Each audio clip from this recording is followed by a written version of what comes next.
দেখলেই খেতে মন চায়। আম্মু তুমি ওর কাছ থেকে নিয়ে নিলে কেন?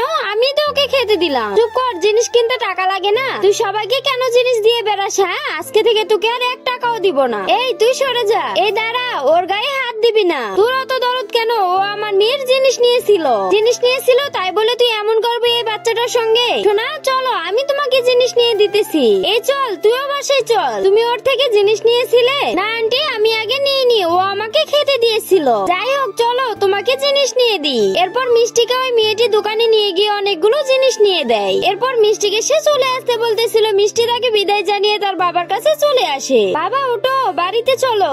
হ্যাঁ চল, যাইতেছি। আয় বাবা, আমার আম্মু কোথায় আছে সত্যি করে বলো তো? তোর আম্মু যেখানে পারে সেখানে থাক, তোর শুনে কাম কি? চল তাড়াতাড়ি বাড়িতে চল। আম্মুর কথা বললে বাবা এমন করে কেন? তো বন্ধুরা, মিষ্টি কি তার বাবা মাকে এক করতে পারবে? তা দেখার আগে ভিডিওতে লাইক দিয়ে চ্যানেলটা সাবস্ক্রাইব করে দাও।